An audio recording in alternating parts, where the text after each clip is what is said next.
Sejumlah peternak entok rumahan yang saya temui mengaku menetaskan telur entoknya menggunakan metode alami atau dierami oleh induknya. Mereka berpendapat bahwa DOD yang dihasilkan dari penetasan alami, imunnya itu jauh lebih kuat. Karena itu, mereka tidak mau mencoba menetaskan telur entok menggunakan mesin tetas. Nah, pada video kali ini saya ingin mengupas masalah tersebut. Benarkah DOD entok yang ditetaskan menggunakan mesin tetas itu imunnya lebih rendah? Itu mitos atau fakta ya? Pertama, saya ingin menjelaskan bahwa fungsi penggunaan mesin tetas sebenarnya adalah menggantikan peran panas tubuh indukan dalam mengerami telur. Karena itu, suhu dan kelembapan mesin harus sama dengan suhu dan kelembapan pengeraman induk entok. Jadi sebenarnya, saat suhu dan kelembapan udara dalam mesin tetas itu sama dengan saat induk entok melakukan pengeraman, maka telur entok pun bisa menetas. Perlu dipahami, saat induk entok melakukan pengeraman, tubuh entok tidak mengeluarkan zat apapun yang membuat imun DOD kuat. Panas mesin tetas berasal dari lampu pijar, sementara kelembaban mesin berasal dari air yang dipasang pada mesin yang diletakkan di bawah pada rak telur. Jadi, posisi mesin tetas dan indukan itu sama, yakni sama-sama memberikan kehangatan dan kelembaban yang cukup agar telur itu bisa menetas. Lalu mengapa DOD hasil tetasan mesin tetas dianggap memiliki imun yang lemah? Mari kita kaji bersama. Lemahnya imun DOD entok dari hasil tetasan mesin tetas dipengaruhi oleh banyak faktor. Faktor yang pertama yakni kualitas telur. Kualitas telur sangat berpengaruh terhadap mutu DOD yang ditetaskan. Jadi, ketika kualitas telur jelek, maka kualitas DOD-nya juga akan jelek. Untuk menghasilkan telur berkualitas, yang perlu dilakukan adalah memberikan asupan pakan yang berkualitas untuk indukan. Menyediakan tempat bertelur atau petarangan yang baik dan bersih, sehingga terhindar dari feses atau kotoran lainnya, agar telur selalu bersih dan sehat. Faktor yang kedua adalah mesin tetas yang terinfeksi kuman atau bakteri jahat. Bakteri ini bisa berasal dari cangkang telur yang terkena kotoran saat dimasukkan pada mesin tetas. Maka sebelum telur dimasukkan mesin, cangkang telur harus dibersihkan terlebih dahulu dengan air hangat yang dicampur dengan desinfektan. Fungsinya agar bakteri yang menempel pada cangkang telur bisa mati dan tidak mengganggu pertumbuhan embrio. Infeksi bakteri selanjutnya bisa disebabkan oleh lendir atau cairan sisa-sisa penetasan. Saat telur menetas, cangkang akan pecah dan terbuka. Cairan dan lendir yang menempel pada DOD yang baru menetas juga akan keluar. Jika lendir atau cairan itu tidak dibersihkan dengan benar, maka bisa menimbulkan bakteri jahat dan akan mengontaminasi mesin tetas. Maka, saat mesin selesai digunakan untuk penetasan, kita wajib membersihkannya menggunakan desinfektan atau melakukan fumigasi untuk membunuh kuman dan bakteri. Sehingga saat mesin tetas akan digunakan kembali, maka kondisi mesin sudah bersih dan bebas dari kuman. Sebenarnya ada trik untuk mengatasi masalah tersebut. Jadi begini, ketika teman-teman ingin menetaskan telur, maka teman-teman minimal harus memiliki 2 mesin tetas. Mesin tetas pertama difungsikan untuk inkubator pemanas telur mulai usia 0 sampai 28 hari.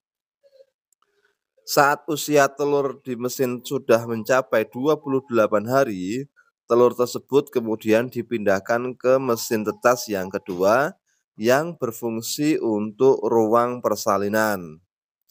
Dengan metode ini, maka mesin yang pertama akan selalu bersih. Sebab fase yang sangat rawan bagi telur adalah saat usia 0 sampai 20 hari. Ketika usia 0 sampai 20 hari, telur terkontaminasi oleh kuman, maka embrio akan terinfeksi. Akibatnya, imun DOD yang dihasilkan nantinya akan lemah. Jadi, kondisi mesin yang pertama ini harus selalu bersih dan steril. Pada mesin yang kedua atau yang saya sebut ruang persalinan telur juga harus segera dibersihkan setelah proses persalinan telur selesai. Intinya, kondisi mesin tetas harus selalu steril dari kuman dan bakteri agar kesehatan telur entok terjaga. Ketika mesin tetas steril dan bersih, maka DOD yang dihasilkan juga akan sehat.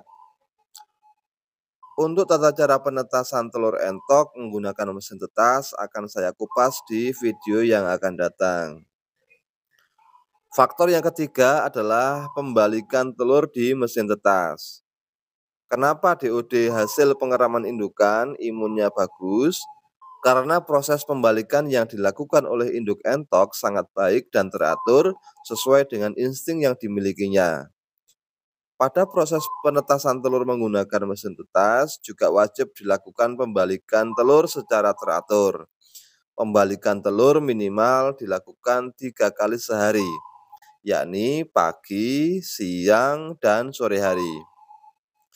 Selanjutnya, karena cangkang atau kulit telur entok itu lebih tebal dibanding cangkang ayam kampung, maka saat menetaskan di mesin tetas diperlukan adanya penyemprotan air pada telur entok.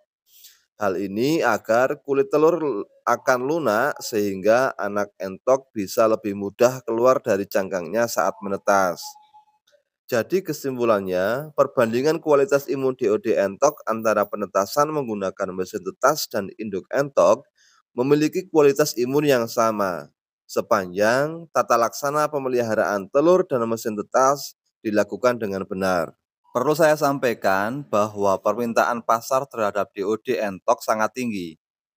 Sejumlah peternak yang saya temui di wilayah Kabupaten Projo, Jawa Tengah, mengaku kerepotan memenuhi pesanan anak entok karena mereka saat ini memproduksi anak entok dengan sistem alami, yakni diirami oleh indukan.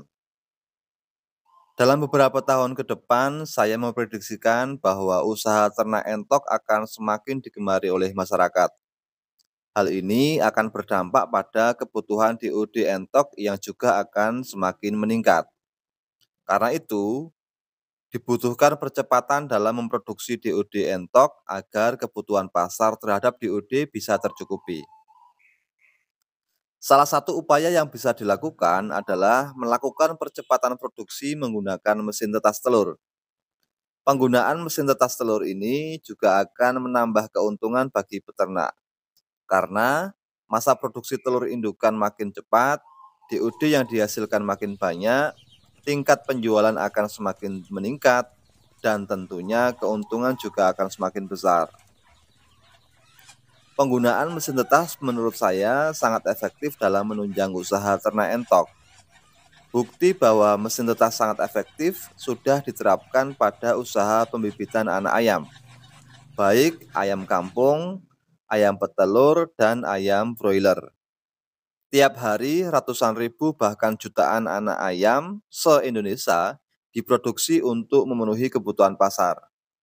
Bisa jadi 5 atau 10 tahun ke depan tingkat kebutuhan DOD entok juga terus meningkat sebagaimana yang dialami peternak pembibitan ayam. Karena itu, para peternak entok mulai sekarang harus mulai melakukan inovasi dengan menerapkan teknologi mesin tetas agar makin maju dan berkembang. Sekian video dari saya. Bila teman-teman memiliki pendapat yang lain, silahkan ditulis di kolom komentar.